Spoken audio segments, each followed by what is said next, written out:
बिस्मिल्लाहिर्रहमानिर्रहीम। अस्सलाम वालेकुम। वीनस स्पोर्ट्स के साथ आपका मेज़बान शहज़ादा मोइन हाजिर है। आज हम यौम पाकिस्तान मुल्क भर के अंदर मना रहे हैं। बड़े जोश और जज्बे के तहत आज पूरा कौम जो है एक होकर यौम पाकिस्तान मना रही है और इसी हवाले से आज पाकिस्तान में जो है मुख्तलिफ़ तकरीबात भी मुनक्किद हो रही हैं। खेलों के मुकाबले भी कराची के मुख्तलिफ़ इलाकों में मुनक्किद किए जा रहे हैं, मुख्तलिफ़ ग्राउंड्स में मुकाबले हो रहे हैं, तकरीरों के मुकाबले हो रहे हैं और हम अपने प्रोग्राम में पाकिस्तान और ऑस्ट्रेलिया के हवाले से जो है जो टेस्ट मैच जारी है उस पर बात करते हैं। उसके साथ साथ दीगर खेलों पर भी जो है हम अपने इस प्रोग्राम में बात करते हैं। इसी हवाले से बात करने के लिए हमारे साथी एक्सपर्ट रियाजुद्दीन साहब भी मौजूद हैं। रियाज साहब, क्या कहेंगे? आज बड़ा ज़बरदस्त मैच हुआ, तीसरा रोज़। जिस तरह हम कल डिस्कशन कर रहे थे अपने प्रोग्राम में, हमने देखा कि पाकिस्तानी टीम एक दफ़ा फिर बैटिंग लाइन लड़खड़ा गई, 268 रन पर हम आउट हो गए। एक दफ़ा फिर हमने देखा कि ऑस्ट्रेलियन जो कप्तान है पैट कमिंस, उन्होंने 5 और मिचल्स ने 4 विकेटें हासिल की। तो समझ में आया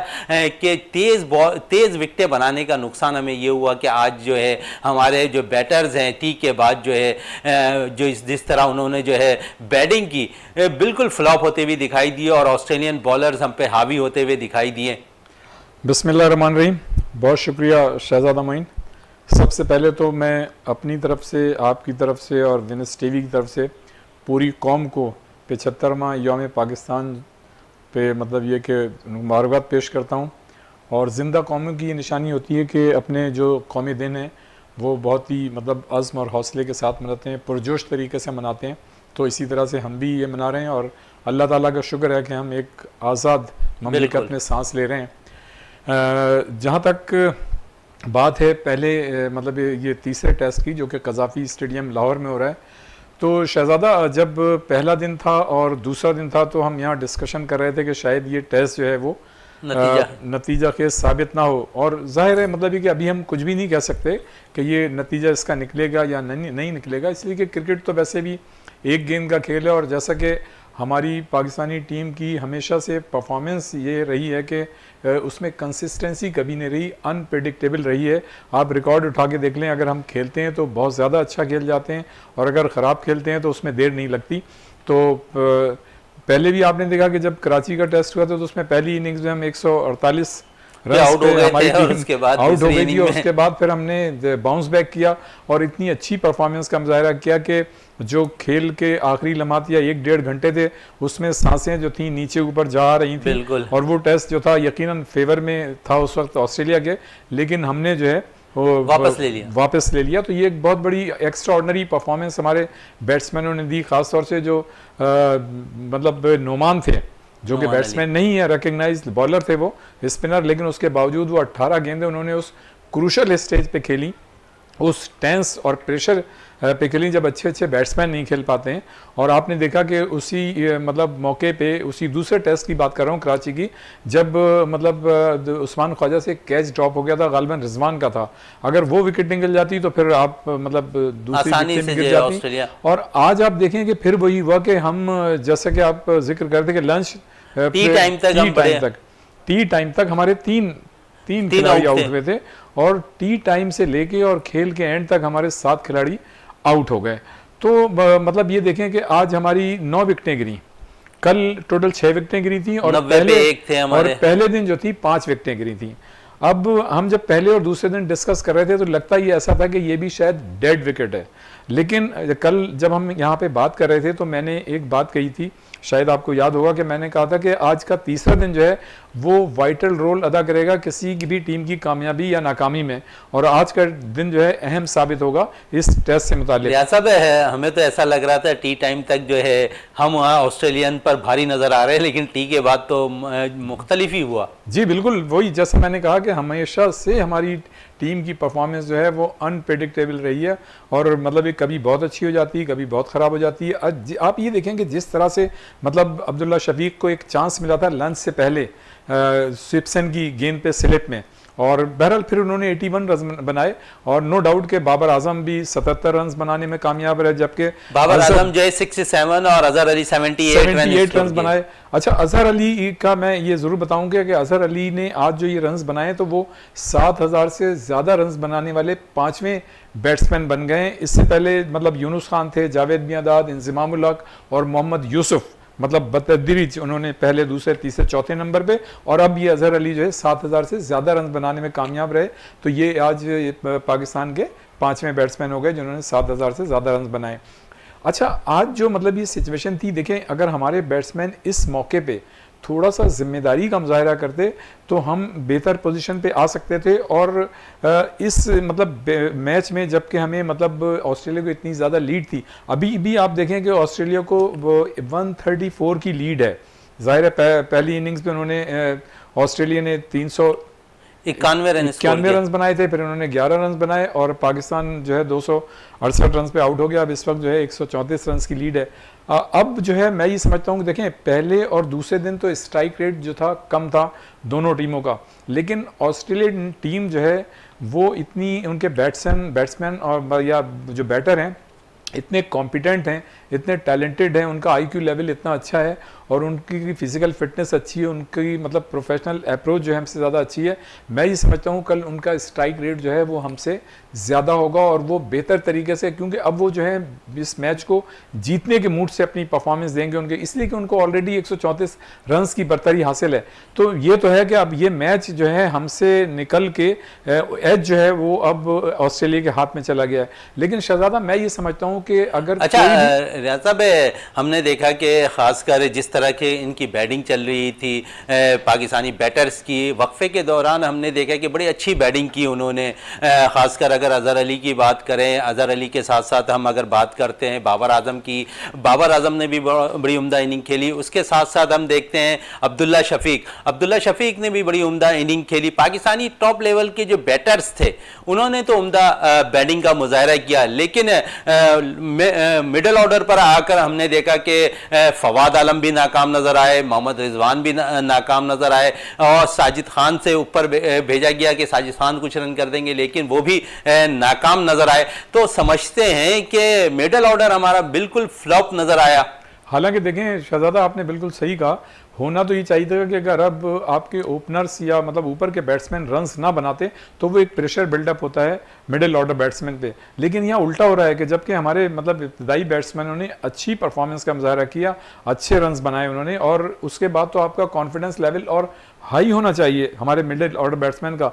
लेकिन मैं ये समझता हूँ इसकी तमाम तर जिम्मेदारी तो आप नहीं कहेंगे, लेकिन गैर संजीदगी का मुजाहरा किया अपने फवाद आलम ने। और आप ये देखें कि पहले टेस्ट में तो खैर उनकी बारी नहीं आई थी, लेकिन दूसरे टेस्ट में भी उन्हें मौका मिला और अब ये तीसरा टेस्ट जिस तरह इन स्विंग बॉल की मिचेल्स ने जो है फवाद आलम को समझते हैं कि जिस स्टाइल से वो बैटिंग कर रहे थे कि दुनिया के नंबर 1 बॉलर्स को वो इस तरह आसानी से खेल जाएंगे अपने इस स्टाइल से। देखें शहजादा, जहाँ तक उनके स्टांस का ताल्लुक है और जो उनके स्टाइल का ताल्लुक है, देखें इसी स्टाइल में रहते हुए उन्होंने इतनी यहाँ तक की क्रिकेट खेली और दुनिया के क्रिकेट की तमाम ही टीमों के खिलाफ वो अब तक खेलते चले आए हैं। लोगों को ज़रूर एतराज़ है, लेकिन हम तो ये कहेंगे कि जो उन्हें परफॉर्मेंस देनी चाहिए वो नहीं दी। लेकिन मैं जिस स्टाइल में भी खेले, हाँ, टीम के लिए परफॉर्मेंस दें। अगर आप अपना स्टांस नहीं चेंज करते और आप समझते हैं कि आप इसमें कंफर्टेबल हैं, तो फिर आपकी जिम्मेदारी होती है कि भाई जितना बड़े आप बैट्समैन हो, जितनी आपसे तवक्कात हैं, उसको यही तो मौके होते हैं कि उसको फिर आपने फुलफिल करना होता है। तो मैं ये समझता हूँ कि लेकिन दूसरी जानिब देखें मिचेल स्टार्क की जो बॉलिंग थी वो ज़बरदस्त थी। उन्होंने इन स्विंग पे मोहम्मद रिजवान को भी आउट किया और फिर फवाद को भी मतलब आउट किया। 5 विकेटें लेना मामूली बात, 4 विकेटें मिचेल ने लिए, पैट कमिंस ने जो है 5 विकेटें लिए। यानी जो पेसर्स थे मतलब फास्ट बॉलर थे उनको ये विकेटें मिली हैं। और इसी तरह शाहीन शाह अफरीदी और नसीम शाह ने पहली इनिंग्स में ऑस्ट्रेलिया के 4 खिलाड़ियों को आउट किया। समझ रहे हैं कि टी के बाद हमने देखा कि इधर नसीम शाह और उसके साथ साथ जो शाहीन शाह अफरीदी ने भी उम्दा बॉलिंग का मुजाहरा किया था। फिर हमने देखा कि यहाँ पर मिचेल और उसके साथ साथ पैट कमिंस ने भी जो है बड़ी उम्दा बॉलिंग का मुजाहरा किया टी के बाद। तो समझ रहे हैं कि टी के बाद बड़ा फ़र्क महसूस होता है इन स्विंग आउट स्विंग के जो है लाहौर के अंदर। देखें हाँ, लाहौर के अंदर आप कह सकते हैं। अगर आप कराची की दूसरे टेस्ट की बात करें तो आप ये देखें कि हमारी टीम ने मतलब टी टाइम के बाद ही तो एक्स्ट्राऑर्डिनरी परफॉर्मेंस दी थी, जो डट के खड़े हो गए थे। अगर उस वक्त विकेटें निकल जाती तो ऑस्ट्रेलिया की टीम जीत सकती थी। लेकिन यहाँ पे हाँ बिल्कुल आपने सही कहा कि दोनों दिन ऐसे ही हुआ है कि हम मतलब टी टाइम के बाद तेज बॉलर्स को वो मतलब विकेट सपोर्ट की, जैसे पाकिस्तानी बॉलर्स को भी सपोर्ट की और ऑस्ट्रेलियन को भी सपोर्ट की। तो इसका मकसद ये हुआ कि अब इस विकेट में फास्ट बॉलर्स के लिए चांस है, अगर वो अपनी वैरायटी निकाल के देते हैं तो वो विकेटें ले सकते हैं। लेकिन अब यहाँ पे जो बैट्समैन हैं, बैटर्स हैं ऑस्ट्रेलिया को, उनको भी संभल के खेलना पड़ेगा। लेकिन जो मैंने बात पहले की थी, आप देख रहे हैं 60-40 का तनासुब आता नजर आ रहा है आपको, पाकिस्तान 40-60 ऑस्ट्रेलिया। देखें अब तो पाकिस्तान ये मैच बचाने ही पे जाएगा, उनका थोड़ा सा अपर हैंड है, इसलिए कि देखें उनको 134 की लीड हासिल है, और जब किसी टीम को 134 की लीड तीसरे दिन के इख्तिताम पर हासिल हो तो उसका कॉन्फिडेंस लेवल जो है वो बढ़ जाता है। फिर जो मैंने एक बात पहले करना चाह रहा था कि देखें उनके बैट्समैन जितने भी हैं उनकी प्रोफेशनल मतलब जो अप्रोच है वो मतलब ये कि हमसे ज्यादा टारगेट ऑस्ट्रेलिया सेट कर देगी पाकिस्तान को, क्या समझते हैं आप? कितना टारगेट है जो पाकिस्तान जो है इस पे चेस करने पे जाए या मैच बचाने के लिए जाए? हमने देखा कि 506 रन का टारगेट कराची में दिया था ऑस्ट्रेलिया ने, लेकिन यहाँ पर कंडीशन थोड़ी सी मुख्तलिफ है। समझते हैं कि 400-450 रन। देखें यहाँ तो बैट्समैनों के लिए थोड़ी सी मुश्किल होती जा रही है, होगी। गो के आप ये देखें कि हमारे बैट्समैन जो है, जैसे अब्दुल्ला शफीक ने बेहतरीन 81 रन बनाए, इसी तरह से अजहर अली ने 78 बनाए और 67 जो है बाबर आजम ने बनाए। तो हमारे 3 बैट्समैनों ने अच्छे रन्स बनाए। तो मैं ही समझता हूँ कि जो ऑस्ट्रेलियन बैटर्स हैं उनकी जो मतलब टेक्निक और जो प्रोफेशनल अप्रोच है वो हमारे बैट्समैनों से ज़्यादा अच्छी है। उनका नर्व सिस्टम देख लें, मेंटली वो ज़्यादा स्ट्रॉन्ग है। तो मैं ये समझता हूँ कि वो निस्बतन बेहतर बैटिंग का मुजाहरा कर सकते हैं। लेकिन अगर हमारे शाहिन शाह आफरीदी और नसीम शाह जिस तरह से उन्होंने वो क्लास दिखाई और जिस तरह से 4-4 विकेटें ली पहली इनिंग्स में, ऑस्ट्रेलिया के अच्छे बैटर्स हैं जिनको आउट किया, तो अगर उसी क्लास की बॉलिंग होती है, उसी वैरायटी की बॉलिंग होती है और फील्डिंग में कोई फंबल नहीं होता, हम जो है कैचेस ड्रॉप नहीं करते, जो कि हमने भी किए थे, ऑस्ट्रेलिया ने भी किए थे, तो अगर हम मतलब सही वक्त पे मतलब ये कि रिस्पॉन्ड करते हैं अपनी चीज़ों को, तो मैं ये समझता हूँ कि कल हमारे जो बॉलर्स हैं वो भी विकेटें ले सकते हैं। लेकिन मैं ये समझता हूँ कि अभी अपर हैंड जो है वो ऑस्ट्रेलिया की टीम को इस वक्त हासिल है। तो ऑस्ट्रेलिया क्या टारगेट क्या सेट करके दे? हाँ, टारगेट की जहां तक बात है तो मैं ही समझता हूं, देखें अगर तो आप मतलब सेफ साइड पे जाएंगे और मतलब कि मतलब आपको हार का खौफ होगा, जैसे ऑस्ट्रेलिया ने 500 रन्स का टारगेट दिया था, तो ये चीज़ें सही नहीं होती। मैं ये समझता हूं कम से कम 400 या 450 अगर वो मतलब जीत के लिए, ताकि मतलब ये कि पाकिस्तानी बैट्समैनों की भी मतलब वो चांस दें कि भाई ये इससे निकल सकते हैं या नहीं निकल सकते। लेकिन अगर उन्होंने इतने ज़्यादा रन बनाए और पूरा टाइम लिया तो इसका तो मतलब ये होगा कि ये कैच जो है मैच जो है ड्रॉ की तरफ चला जाएगा। मैच अगर ज़्यादा टाइम लिया ऑस्ट्रेलियन बैटर्स ने तो यकीनन मैच ड्रॉ के जानिब भी जा सकता है। लेकिन पाकिस्तानी बैट्समैन जिस तरह आज उन्होंने बैटिंग की है, उम्मीद यही की जा रही है कि अगर थोड़ा सा लंबा टारगेट हो गया तो पाकिस्तानी बैटर्स के लिए बड़ी मुश्किलात का सामना करना पड़ेगा। इस वक्त ब्रेक के लिए कहा जा रहा है, ब्रेक से वापस आते तो गुफ्तगू को मज़ीद जारी रखते हैं।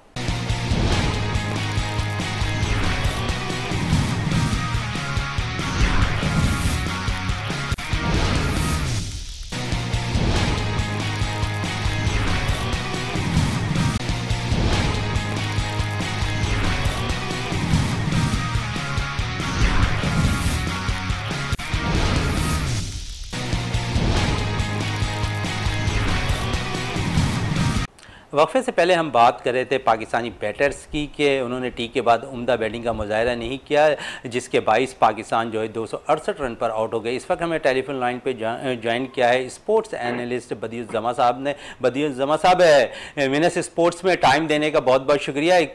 कैसा देखा आपने आज तीसरे रोज़ के खेल को? एक वक्त ऐसा था कि पाकिस्तान के टी टाइम तक जो है पाकिस्तानी बैटर्स बड़ी उम्दा बैटिंग का मुजाहिरा कर रहे थे, फिर अचानक क्या हुआ कि पाकिस्तानी मिचेल्स की बॉलिंग और पैट कमिंस की बॉलिंग के सामने जो है शीशा दीवार जो समझते थे कि बनकर डट के खड़ा रहना था, लेकिन खड़े होते हुए दिखाई नहीं दिए और पाकिस्तानी बैटर्स यके बाद दीगर बैट्समैन आउट होते रहे। तो समझते हैं कि शाम के टाइम पे जो है बॉल जो है लाहौर के अंदर इन स्विंग आउट स्विंग होता हुआ नजर आ रहा है।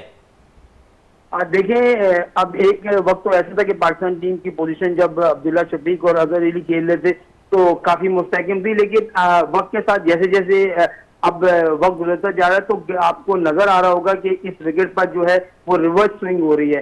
तो शुरू में तो ज्यादातर फास्ट बॉलिंग से जो बॉलिंग है नहीं कराई, ऑस्ट्रेलिया ने ज्यादातर नॉर्थन लाइन और जो है मिचेल सैमसन ही बॉलिंग करते हुए, स्पिन बॉलिंग करते हुए नजर आए। लेकिन जो दूसरा सेशन था उसमें एक कमबैक किया जो ऑस्ट्रेलियन फास्ट बॉलर थे, उन्होंने बड़ी जबरदस्त बॉलिंग की। फिर आखिरी का सेशन ऐसा था कि जिसमें आखिरी के सेशन में बिल्कुल भी पाकिस्तानी बैट्समैनों को उन्होंने आउट क्लास किया है। और मैं आपको बताऊं कि आखिरी जो 5 विकेटें हैं उससे 4 रन पर गिरी हैं। तो इससे आप अंदाजा लगा सकते हैं कि 168 रन पर जो है वो 7वीं विकेट गिरी और 168 रन पर ही आपकी जो है 10वीं विकेट गिर गई है। तो ये एक ऐसा मोमेंट था जहां पर मिचेल स्टॉक और पैट कमिंस ने बहुत जबरदस्त बॉलिंग की और खासतौर पर दोनों की जो बॉलिंग थी वो बहुत ज्यादा रिवर्स स्विंग हो रही थी। आपने अगर मैच देखा तो उसमें मोहम्मद रिजवान को जिस तरीके से बोल्ड किया, फिर फवाद आलम को जो जिस तरीके से बोल्ड किया, उसके अलावा नुमान अली की जो विकेट रही, तो इससे साफ नजर आ रहा था कि बहुत ज्यादा जो है वो बॉलर्स को मदद कर रही है आखिरी के सेशन में ये पिच। और वहां पर नो डाउट बहुत आउट क्लास बॉलिंग की है। लेकिन अब जो लीड है 123 रन की लीड उनको मिली, अब 134 रन की लीड हो चुकी है। ऑस्ट्रेलिया बड़ी मजबूत पोजीशन में आ चुका है। अगर फिलहाल पाकिस्तान टीम ऑस्ट्रेलिया को जल्दी आउट नहीं करती है तो इस पिच पर अगर 250 से 350 रन हो जाते हैं और ऑस्ट्रेलिया पाकिस्तान को बैटिंग दे देता है तो मेरे ख्याल में काफी मुश्किल होगी आखिरी इनिंग में पाकिस्तान को बैटिंग करना, क्योंकि वक्त के साथ साथ इस पिच पर जो है वो मूवमेंट हो रही है, इन स्विंग भी हो रही है, आउट स्विंग भी हो रही है। और खास तौर पर जो माहिर हैं ऑस्ट्रेलिया के फास्ट बॉलर जो है रिवर्स स्विंग में, वो बड़ी आउट क्लास कर रहे हैं। तो ये पाकिस्तान के लिए एक टेस्ट बचाना जो है वो काफी मुश्किल दिखाई दे रहा है। बदी साहब, जिस तरह हमने देखा कि कराची टेस्ट में फवाद आलम नाकाम हुए, आज भी फवाद आलम नाकाम हुए, जिम्मेदारी का मुजाहरा उन्हें जरूर करना चाहिए था आज भी, लेकिन वो आज भी जो है एक अच्छी बॉल पर जरूर आउट हो गए मिचेल्स की। तो समझते हैं कि फवाद को भी जिम्मेदारी का मुजाहरा करना चाहिए? देखिए मेरी बात सुने, आप जब कह रहे हैं कि अच्छी बॉल पे, जब बैट्समैन जो बैटर होता है उसको अच्छी बॉल ही कोई खेलना होती है भाई। बुरी बॉल पे तो आप भी जाके चौका लगा देंगे, मैं भी जाके छक्का लगा दूंगा। अच्छी बॉलिंग के सामने अच्छी बैटिंग करना ही जो है वो बल्लेबाज की जो है खासियत होती है। तो मेरे ख्याल में जो फवाद आलम डोमेस्टिक क्रिकेट में रन करते रहे, फिर जनूबी अफ्रीका की बी टीम आई, जिम्बाब्वे की बी टीम आई, उसके अलावा जो बी टीमें आती रही हैं उनकी इस तरह की स्ट्रेंथ बॉलिंग नहीं थी जिस पर वो रन करते रहे और लोग उनकी तारीफ भी करते रहे। मेरे ख्याल में अब फास्ट बॉलर में जो फवाद आलम की बैटिंग है वो बिल्कुल भी इस तरह की नहीं है। आपने देखा होगा कि जो कराची टेस्ट था दोनों इनिंग्स में वो घबराए हुए नजर आए, उनका फ्रंट फुट, उनके जो फुटवर्क था बिल्कुल इस नहीं था। पहली इनिंग में जिस तरीके से एलबी हुए, दूसरी इनिंग में जो वो आउट क्लास स्विंग पर जो है वो कीपर को कैच दे बैठे, आज जिस तरीके से बोल्ड हुए। तो मेरे ख्याल में फास्ट बॉलर की अब उनकी आई साइड जो है मेरे ख्याल में वो थोड़ा सा उनके स्टाइल का भी मसला चल रहा है, क्या कहेंगे स्टाइल के हवाले से आप फवाद आलम के? देखिए ऑस्ट्रेलियन जो है, अब बड़ी टीमें जो होती हैं शहजादा, जब बड़ी टीमें होती हैं वो दूसरों की जो खामियों को पकड़ लेती हैं। मेरे ख्याल में बहुत स्लो करके वो अपने स्टाइल को चेंज करके जब विकेट पे आते हैं तो अब ऑस्ट्रेलियन समझ चुके हैं वो किस तरफ ज्यादा हल्के हैं, किस तरफ वो ज्यादा मिस्टेक कर रहे हैं, तो उसी हिसाब से उनको बॉलिंग कर रहे हैं जिसकी वजह से उनसे बैटिंग नहीं हो रही। अक्सर आपने डोमेस्टिक में भी देखा होगा, दूसरी टीमों के खिलाफ देखा होगा कि ज्यादातर उनके रन जो हैं या तो पॉइंट की पोजीशन पे होते हैं या फिर मिड विकेट की पोजीशन पे होते हैं। कभी खुल के शॉट खोलते हुए, कभी खुल के आपने उनको ड्राइव मारते हुए नहीं देखा होगा। तो और बड़ी टीमें जो होती हैं उनके खिलाफ आपकी इस तरह की चीजें नहीं चल सकती। आप डोमेस्टिक में रन करते हैं, इसमें कोई शक नहीं है। आपने छोटी टीमों के खिलाफ रन किए, यही आपकी जो ऑस्ट्रेलिया की टीम मजबूत टीम आई है। और इन डेड पिचेस में अगर वो इस तरह की बॉलिंग करके आपको नहीं खेलने देते तो मेरे ख्याल में अब सवालिया निशान है। अब जो ही नहीं है कि फवाद आलम ने आते ही 2 मैचेस में रन कर दिए तो सारी जिंदगी रन की अंबार लगाते रहेंगे। मेरे ख्याल में उनकी वो पोजीशन नहीं है जो होनी चाहिए। तो आप जब डोमेस्टिक क्रिकेट को देखें तो मेरे ख्याल में इतने आपने प्लेयर्स हैं, उस्मान सलाउद्दीन है, कामरान गुलाम है, बहुत सारे ऐसे जो बैटर नौजवान खिलाड़ी है जिन्होंने पीएसएल में भी, अभी कामरान को आपने देखा होगा किस तरह की बैटिंग की, तो इनको आगे लाना चाहिए। अब उम्र का भी एक तकाजा होता है, जब 39-40 के बाद आप हो जाते हैं और उसके बाद आपको वो चीज बैटिंग में जो है वो चीज नजर नहीं आती। आप खुद देखें, अगर माहिरीन की बातें सुने और दूसरे कमेंटेटर की बातें सुने और वैसे देखें तो उनका जो बैटिंग स्टाइल है, स्टाइल खेलने का जो अंदाज है वो इस तरह का नहीं है कि वो बड़ी इनिंग्स खेलें। तो मेरे ख्याल में अब फवाद आलम के बारे में भी आपको सोचना पड़ेगा जिस तरीके से आप दूसरे खिलाड़ियों के बारे में सोचते हैं कि उनकी जगह कोई ऐसा प्लेयर आए जो विकेट पर ठहरे रन कर सके और पाकिस्तान को मुश्किल वक्त में जो है वो बिल्कुल मुश्किल वक्त में जो है पाकिस्तान को अच्छे रन्स करके दे। बदी साहब क्या समझते हैं कि पाकिस्तानी बॉलर्स कितने रन पर ऑस्ट्रेलिया को रोक लें और फिर पाकिस्तानी जो बैटर्स हैं वो बासानी जो है जो टारगेट मिले उसे चेस कर दें, क्योंकि अब चौथा और पांचवा रोज बड़ा इंपॉर्टेंट हो गया इस टेस्ट मैच के लिए।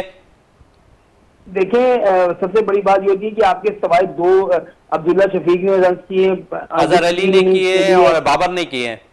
अब्दुल्ला शफीक ने, मैं बता रहा हूँ कि 3 इनिंग जो उन्होंने खेली है। अजहर अली को आप देखा होगा बहुत ज्यादा मुश्किलात में रहे, 78 रन जरूर उन्होंने किए लेकिन शुरू में फंस के खेले। फिर बाबर आजम आए और अगर आपने देखा होगा तो पहली 2 से 3 बॉलों के दौरान ही उनका एक कैच भी हुआ जो नहीं हो सका।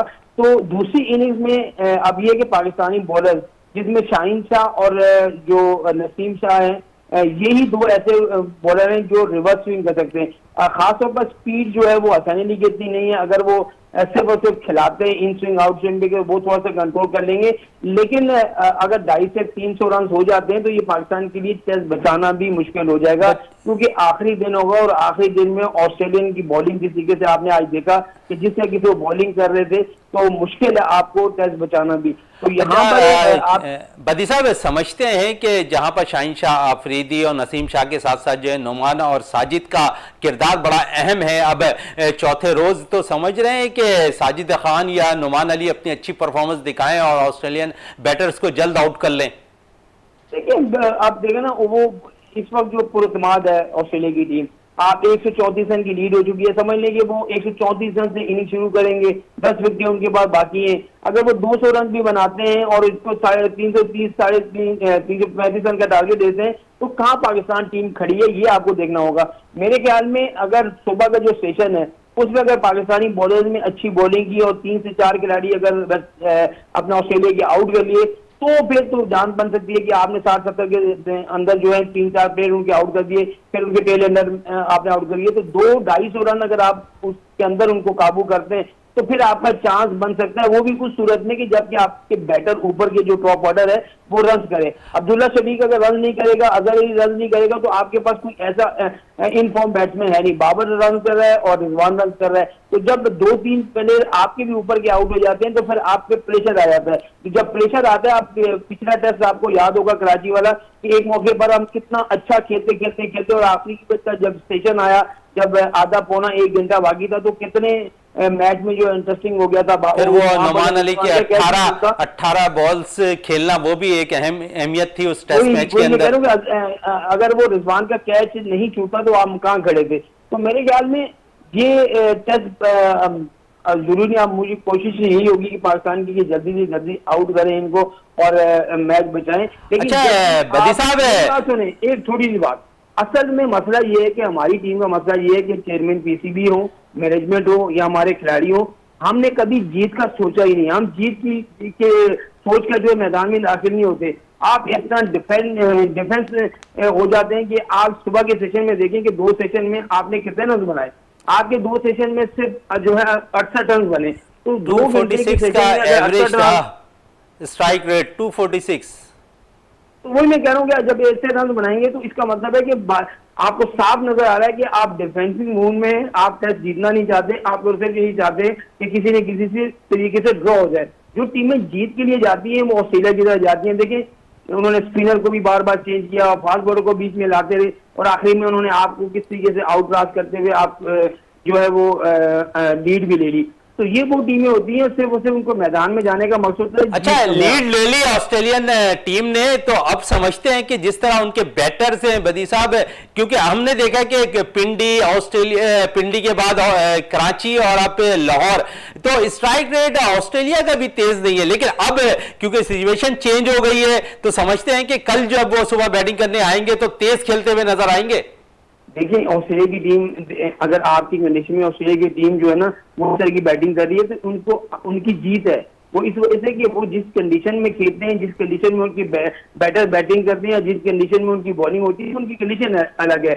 आप जब ऑस्ट्रेलिया की टीम यहाँ आई थी तो उन्हीं के जो लोग हैं, जो बड़े साबिक क्रिकेटर हैं, उन्होंने कहा था कि ऑस्ट्रेलिया की टीम पाकिस्तान में अगर टेस्ट ड्रॉ भी कर लेती है तो ये उसकी कामयाबी होगी। और इन कंडीशन में बताऊं कि पाकिस्तान से बहुत अच्छा वो खेले, चाहे वो रावलपिंडी का टेस्ट हो, कराची का टेस्ट हो, या फिर अभी लाहौर को देखें कि यहाँ का टेस्ट हो, तो मुसलसल अच्छी परफॉर्मेंस कर रहे हैं। तो यही है कि आपके 2 फास्ट बॉलर से आप कितनी देर बॉलिंग कराएंगे, क्योंकि 4, 5 या 6 ओवर के बाद एक फास्ट बॉलर थक जाता है, लाजमी उसको चेंज करना पड़ता है। यहाँ आपको नुमान अली को बॉलिंग अच्छी करनी पड़ेगी, बीच में आगे कुछ मदद करनी पड़ेगी, फिर साजिद को बॉलिंग अच्छी करनी पड़ेगी। हसन अली बिल्कुल आउट ऑफ टच है, उनसे बॉलिंग नहीं हो रही, ना बैटिंग हो रही है। तो मेरे ख्याल में अगर आपको टेस्ट बचाना है तो ऑस्ट्रेलिया को 250 रन से पहले तक महदूद रखना होगा। अगर 300 रन हो जाते हैं तो आपके लिए ये टेस्ट बचाना बहुत ज्यादा मुश्किल है। अच्छा बदी साहब, समझते हैं कि जिस तरह आप बॉलर्स की बात कर रहे हैं, इस टेस्ट मैच में जाहिद महमूद को खिलाना चाहिए था?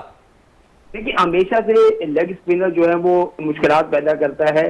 जो यूरोपियन साइडेज होती हैं, जो इंग्लैंड हो, ऑस्ट्रेलिया की टीम हो, इनके खिलाफ जो है अफ्रीका की टीम हो, इसमें लेग स्पिनर बड़ा आम किरदार अदा करता है। यासिर शाह को आप देखें, लंबी बॉलिंग करता था, वो आउट भी कर देता था। यहाँ मुझे समझ नहीं आई कि आप साजिद खान से जब बॉलिंग नहीं हो रही तो आप उसको क्यों खिला रहे हैं, या भी आप नुमान को बाहर करके आप जो है लेग स्पिनर को खिलाएं। आप चांस भी नहीं लेना चाह रहे। सबसे बड़ी बात तो ये है ना कि जब आप चांस लेंगे तो जीतने के लिए जाएंगे। आपका मकसद यही है कि हमने ड्रॉ कर लिया, हम जीत गए। भाई ऐसा नहीं होता। एक तो पिचेज ऐसी हैं, रावलपिंडी की जो पिच है उस पर भी आपको सवालिया निशान मिल गया, डीमेरिट पॉइंट मिल गया। फिर कराची का टेस्ट कैसा हुआ वो आपके सामने है। आप लाहौर में भी ये चीजें हो रही हैं। तो मेरे ख्याल में आपको बड़े दिल के साथ, जब तक आप जो है वो जीत के लिए मैदान में नहीं बिल्कुल, जब तक जीत के लिए मैदान में नहीं उतरेंगे और लेवल हाई नहीं करेंगे तो उस वक्त तक जो है आप जीत के एक कामयाबी से नहीं हासिल कर सकते हैं। बदिर जमा साहब, वीनस स्पोर्ट्स में टाइम देने का आपका बहुत बहुत शुक्रिया। इस वक्त ब्रेक के लिए कहा जा रहा है, ब्रेक से वापस आते हैं तो मजीद गुफ्तगू करते हैं।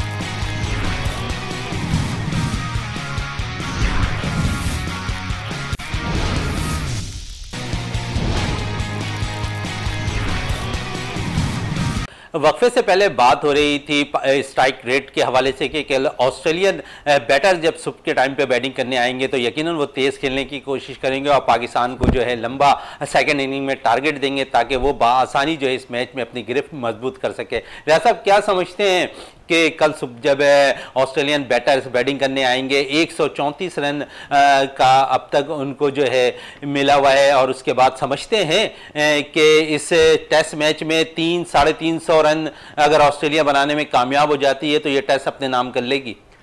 देखें, जिस तरह की विकेट है और जिस तरह से हमने देखा कि फास्ट बॉलर्स ने यहाँ पर विकेटें हासिल की हैं और बैट्समैनों को, मतलब तमामी बैट्समैन जो हमारे भी थे या उनके भी थे, उनको मतलब एक एक चांस ज़रूर मिला है, 1 या 2 चांसेस ज़रूर मिले।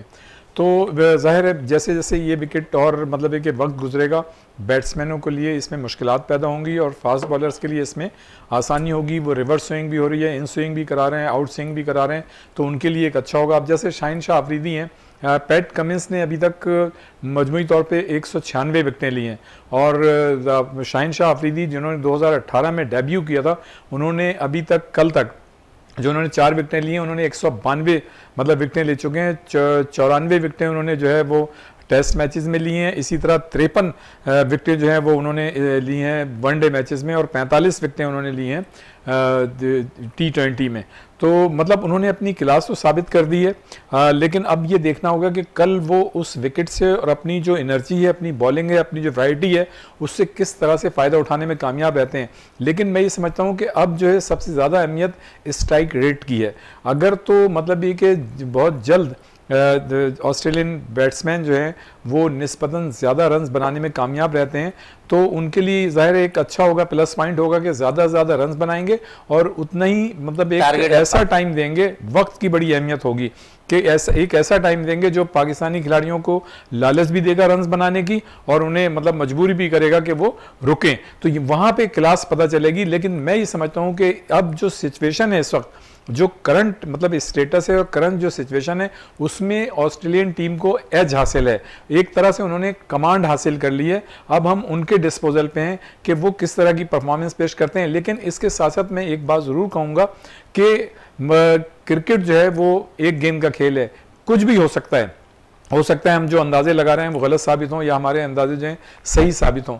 लेकिन मैं एक दूसरी बात करूंगा कि पाकिस्तान के पास जब से ये PSL शुरू हुई है, पाकिस्तान क्रिकेट बोर्ड के पास इतने लड़के हर शोबे में आ गए हैं। आपके पास ओपनर्स भी हैं, आपके पास विकेट कीपर्स भी हैं, पेसर्स भी हैं। हाँ, ये ज़रूर है कि आपके पास लेग स्पिनर्स की कमी है। और आप ये देखें कि मतलब जैसे नुमान है वो इतनी मतलब उमर रशीद खेल के हिसाब से नुमान है, साजिद है, दोनों की उम्र 35 और मतलब पे है। समझते हैं कि लंबा स्पेल करने की सलाहियत नहीं रखते, या फिर इन्होंने 4 टेस्ट और 6 टेस्ट खेले में, तो इनसे उस किस्म की परफॉर्मेंस ऑस्ट्रेलिया के खिलाफ नहीं की जा रही। देखिए, मैं ये समझता हूँ कि इनको मतलब बहुत देर के बाद चांस मिला है और इनका जो एक्सपीरियंस है ना वो इंटरनेशनली कम है। लेकिन अगर आप स्पिनर्स की बात करें तो दुनिया भर में आप हमेशा से देखें स्पिनर्स की एज ज़्यादा ही होती है।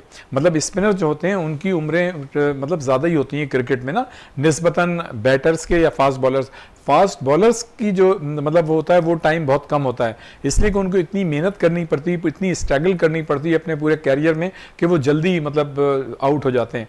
तो मैं ये समझता हूँ कि अब हमारे पास हर शोबे में, चाहे हम मतलब ओपनर्स ले लें, मिडिल ऑर्डर ले लें, स्पिनर्स ले लें या फास्ट बॉलर्स ले लें, हर जगह आप देखें 3-3, 4-4 लड़के हैं। मैं ये समझता हूँ कि होना तो अब ये चाहिए कि आप कैटेगोरिकली मतलब ये कम से कम हर टीम में 5-6 लड़के ऐसे होने चाहिए जो आप फिक्स कर दें कि टेस्ट के लिए, ये वनडे के लिए हैं और ये जो है T20 के लिए हैं। इसमें तो हमारा सर्वाइवल है। लेकिन जो आपने पहले बात की थी ना स्ट्राइक रेट के हवाले से खासतौर से, तो मैं ये समझता हूँ कि इस वक्त इस सिचुएशन में स्ट्राइक रेट की जो है बड़ी अहमियत हासिल हो गई है। समझते हैं कल अगर सुबह के टाइम में वार्नर का बल्ला चल गया तो पाकिस्तानी बॉलर्स के सामने जो है वो दुर्गत निकालते नजर आएंगे पाकिस्तानी बॉलर्स। बिल्कुल आपने सही कहा। डेविड वार्नर जो है उनका पास्ट जो रिकॉर्ड है बहुत ही आउटस्टैंडिंग है। फिर उनके जितने दूसरे भी बैटर्स हैं उनकी इनफॉर्म बैट्समैन है, उन्होंने इस टेस्ट सीरीज में सबसे ज्यादा रन बनाए, उन्होंने अपनी क्लास शो की है, उन्होंने सेंचुरी भी स्कोर की है और 160 रन बनाए, 97 रन बनाए, फिर 91 रन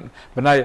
हालांकि वो मतलब ये कि बेचारे 90 के बाद जो है नर्वस और फिर एक दफा 91 पर आउट हुए, नर्वस 90s का वो शिकार हो गए। लेकिन उनकी बैटिंग जो थी एक्स्ट्रा ऑर्डिनरी थी। तो उनके पास ऐसे बैटर्स हैं जो कल मतलब ये कि तेज भी खेल सकते हैं और मतलब ये कि विकेटें बचा के भी रख सकते हैं। लेकिन बात वही है कि देखें अगर जिस तरह से गेंद जो है इन स्विंग हो रही है, आउट स्विंग हुई है, रिवर्स स्विंग हो रही है गेम, तो जैसा शाहिनशाह आफरीदी ने भी कहा कि मुझे मतलब वैसे तो उनको स्ट्रगल करनी पड़ी, लेकिन ये कि उनकी रिवर्स स्विंग से वो बहुत खुश थे कि रिवर्स स्विंग हो रही है। तो अगर यही रिवर्स स्विंग का मुजाहरा नसीम शाह ने और शाहिनशाह आफरीदी ने जैसे उन्होंने कल के दिन किया था, अगर वो करने में कामयाब रहे और जिस तरह से मिचेल स्टार्क ने और साथ साथ पैट कमिंस ने बॉलिंग की है, अगर उसी मतलब लाइन पे वो बॉलिंग करते रहे तो मैं ही समझता हूं कि ऑस्ट्रेलियन बैट्समैन के लिए भी मुश्किलात पैदा हो सकती हैं। ऑस्ट्रेलियन बैट्समैन के लिए भी मुश्किलात। आज यौम पाकिस्तान के मौके पे हमने देखा PCB के चेयरमैन रमीज राजा लाहौर स्टेडियम पहुंचे और उन्होंने जो है तमाम जो शायकीन क्रिकेट स्टेडियम के में आ रहे थे मैच देखने, उन्हें जो है सब्ज हिलाली परचम पेश किया। तो कितना अच्छा साइन है PCB का, और खुद चेयरमैन आज पहुंचकर स्टेडियम लोगों को हमने देखा कि परचम देते हुए नजर आए पाकिस्तानी। शहजादा, ये बहुत अहम बात है। जो इस तरह की चीज़ें हैं ना वो हिस्ट्री क्रिएट करती हैं कि आप अपने कौमी दिनों पे उसको बहुत ही पुरजोश अंदाज में मनाते हैं।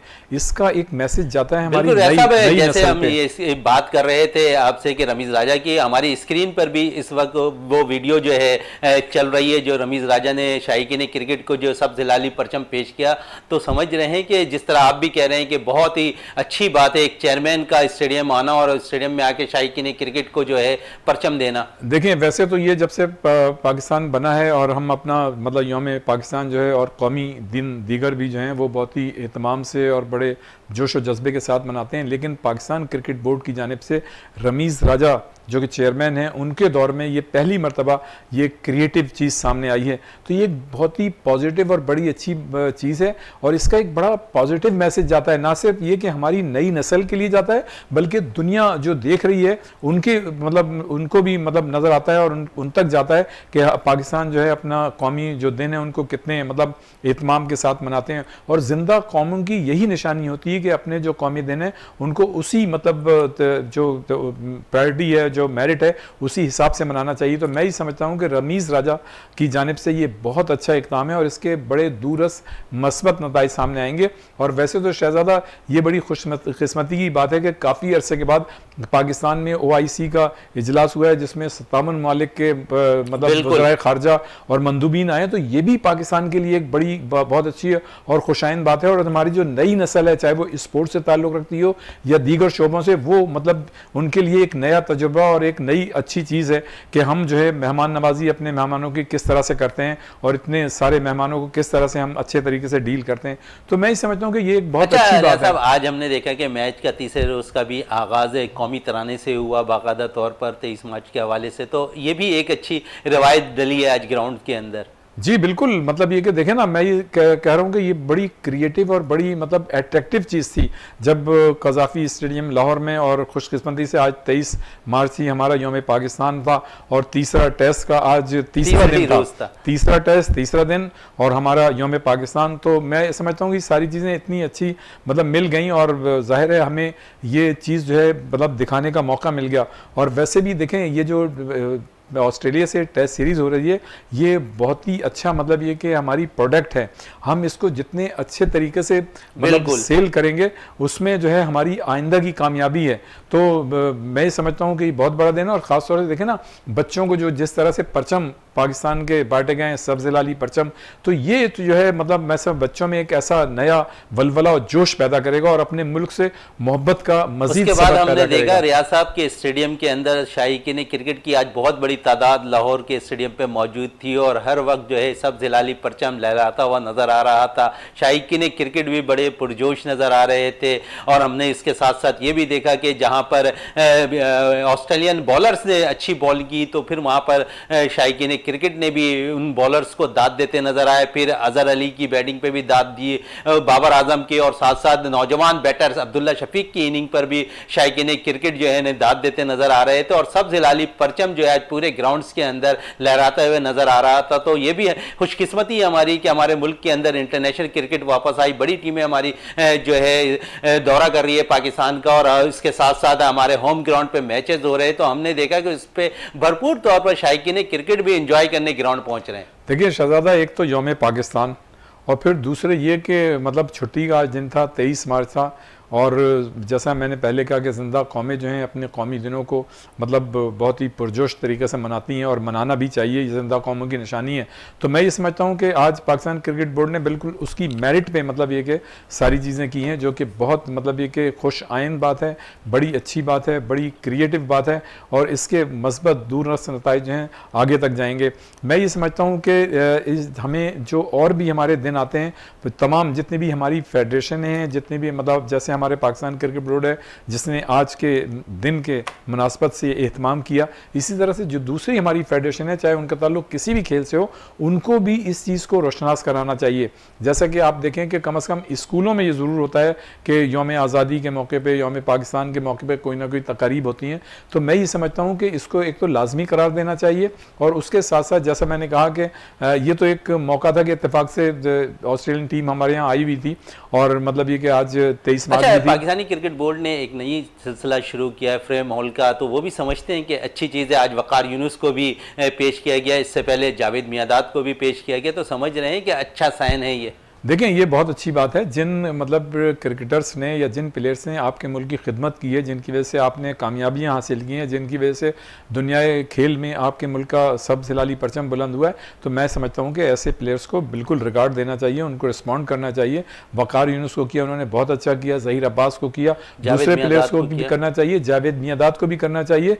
और मैं ये समझता हूँ कि जावेद मियांदाद ने वैसे तो मतलब खुशी का इजहार किया, शुक्रिया अदा किया PCB का, लेकिन लेकिन उनका कहना ये था कि पीसीबी मतलब जो नेशनल स्टेडियम कराची में उनका इनक्लोजर तो उनके नाम का है, लेकिन इस टेस्ट सीरीज के दौरान उनको दावत नहीं दी गई। दूसरी वो गिला करते हुए भी नजर आए, नाज़रात पे वो एक प्रेस कॉन्फ्रेंस कर रहे थे, मीडिया से गुफ्तगू कर रहे थे, तो वहां पर भी वो गिला करते नजर आए कि उन्हें दावत नहीं दी गई थी। और दूसरी ये कि एक तो उनके घर पे जाके दी गई, मतलब ये जो पीसीबी हॉल ऑफ फेम का जो एजाज है वो उनको उनके घर पे दिया। बहरहाल उन्होंने शुक्रिया अदा किया, एक अच्छी बात थी। आजाद ने भी फ्रेम माहौल के हवाले से शुक्रिया अदा किया है पाकिस्तान क्रिकेट बोर्ड का। इस वक्त ब्रेक के लिए कहा जा रहा है, ब्रेक से वापस आते हैं तो गुफ्तगू करेंगे हम लाहौर कलंदर्स की टीम का जो कराची के दौरे पर है, और इस वक्त जो कल हमने देखा कि वो KHA हॉकी ग्राउंड पहुंची और वहां पर उनका पुरतकबाल इस्तकबाल किया गया। हमने देखा कि वहां पर शायकीन क्रिकेट भी मौजूद थे, हॉकी के प्लेयर्स भी मौजूद थे, उसके अलावा शैला रजा साहिबा वहां मौजूद थी, सेक्रेटरी स्पोर्ट्स मौजूद थे, तो बहुत से लोग वहां पर मौजूद थे। इस पर भी गुफ्तगू करेंगे वक्फे के बाद। इस वक्त वक्फे के लिए कहा जा रहा है।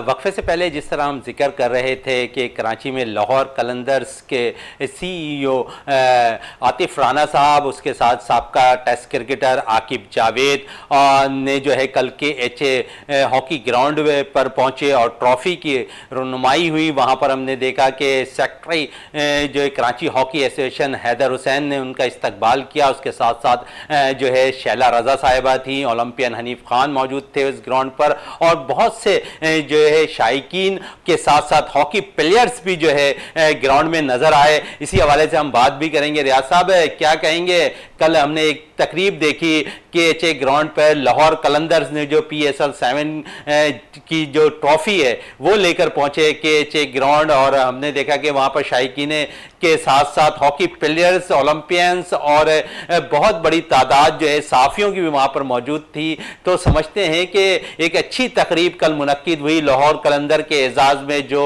KHA कराची हॉकी एसोसिएशन ने जो है इनको दी। जी बिल्कुल, देखें कराची हॉकी एसोसिएशन और लाहौर कलंदर के दरमियान एक MOU साइन हुआ है, मेमोरेंडम ऑफ अंडरस्टैंडिंग, जिसके तहत लाहौर कलंदर जो है, गो के वो लाहौर कलंदर तो क्रिकेट से ताल्लुक है, लेकिन ये हॉकी है, लेकिन खेल तो खेल ही होते हैं नौजवानों की हेल्थी एक्टिविटीज़ को फ़रोग देने के लिए।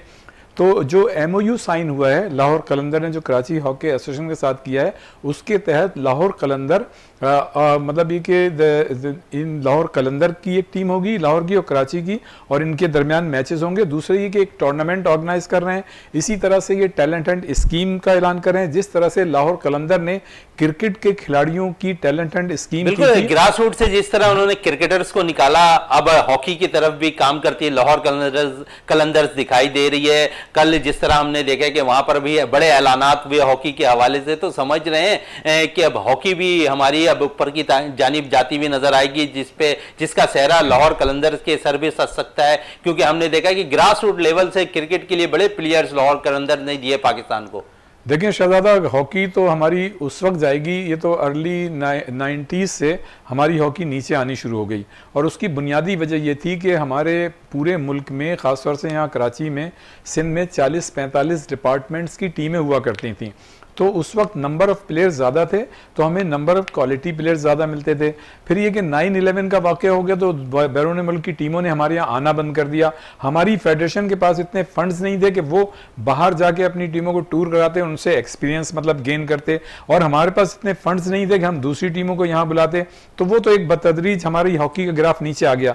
लेकिन जहाँ तक लाहौर कलंदर की बात है, तो मैं ये समझता हूँ जो इदारा या जो तंजीम हॉकी की तरक्की के लिए काम कर रही है, एक बहुत अच्छी बात है। और लाहौर कलंदर ने कराची हॉकी एसोसिएशन के साथ मिलकर इसका बेड़ा उठाया है, और कराची हॉकी एसोसिएशन के सेक्रेटरी जो साबिक इंटरनेशनल खिलाड़ी हैं Syed Haider Hussain, chairman Karachi hockey association Gulfaraz Ahmed Khan, और सबसे बढ़कर हनीफ खान 1984 के लॉस एंजल्स ओलंपिक की फातेह पाकिस्तानी टीम के gold medallist Hanif Khan.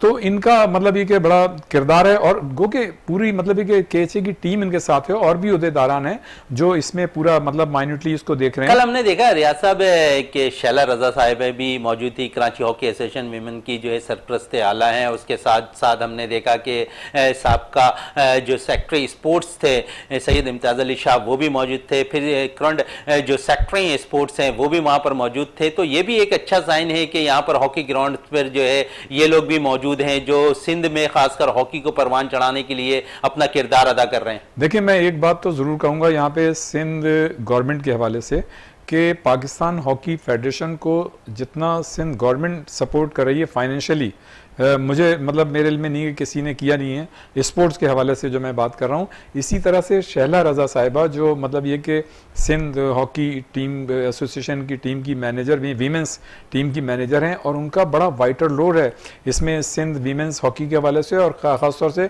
Karachi hockey association जितने भी प्रोग्राम करती है उसकी तरक्की और तरवीज के लिए। और उसके साथ साथ आपने बिल्कुल अभी सही नाम लिया कि साबिक सेक्रेटरी सैयद इम्तियाज़ अली शाह और मौजूदा सेक्रेटरी स्पोर्ट्स इनायत अख्तर बगरी साहब, ये बड़ा मतलब कि सपोर्ट कर रहे हैं कराची हॉकी एसोसिएशन को। और मैं ये देखता हूँ कि क्योंकि ज़ाहिर अक्सर प्रोग्राम में हम भी वहाँ होते हैं, कंडक्ट कर रहे होते हैं, देख रहे होते हैं, और ख़ास तौर से अख्तर मतलब इनायत अख्तर बरगरी साहब और सैयद इम्तियाज़ अली शाह साहब ने बड़ा सपोर्ट किया है कराची हॉकी एसोसिएशन को, और जितने भी यहाँ पे इवेंट्स होते रहे उसमें वो खुद भी बनफ़्से नफीस शरीक होते रहे। और इसी तरह से शैला रजा साहिबा जो हैं, मैं गुज़श्ता कई सालों से देख रहा हूँ कि वो बड़ा कराची हॉकी एसोसिएशन को सपोर्ट कर रही हैं, और कल वो मेहमान खुसूसी थी। इससे कबल वो ख़वातीन जो हमारी वीमेंस टीम है उसको मतलब किट वगैरह भी उन्होंने दी थी। और अच्छा रियाज साहब, कल हमने देखा जो CEO हैं लाहौर कलंदर्स के आतिफ राना साहब है, उन्होंने भी बड़ी खुशी का इजहार किया कराची आने पर, और जब उन्होंने यहाँ पर मदऊ किया गया स्टेज पर तो उन्होंने खुशी के इजहार में ये कहा कि कराची की आवाम के लिए हम लेकर ये ट्रॉफी आए हैं, और इसके साथ साथ हम चाहते हैं कि कराची और लाहौर के भी मैचेस हों जिसपे जो हॉकी के मैच हों उस पर भी इंजॉय करें। और उसके साथ साथ उन्होंने एक बात कही कि ये जो ट्रॉफी है ये ट्रॉफी हम खासकर अपने लोगों में शेयर करने आए हैं, यानी कि शायकीन के लिए वो ट्रॉफी लेकर आए हैं। जी बिल्कुल, कराची हॉकी एसोसिएशन ने बाकायदा एहतमाम किया था लाहौर कलंदर की, लाहौर कलंदर से के साथ जो कराची हॉकी एसोसिएशन का MOU साइन हुआ है, तो उसकी वजह से मतलब लाहौर कलंदर जो थी अपनी ट्रॉफी यहाँ KHA की रिक्वेस्ट में यहाँ लेके आई थी, और उसकी उन्होंने तकरीब रुनमाई थी, रिसेप्शन दिया था। और मैं ही समझता हूँ कि जो राना बरादरान हैं, ख़ासतौर से आतिफ राना साहब जो चीफ एग्जीक्यूटिव ऑफिसर हैं लाहौर कलंदर के, और उनके साथ साथ डायरेक्टर क्रिकेट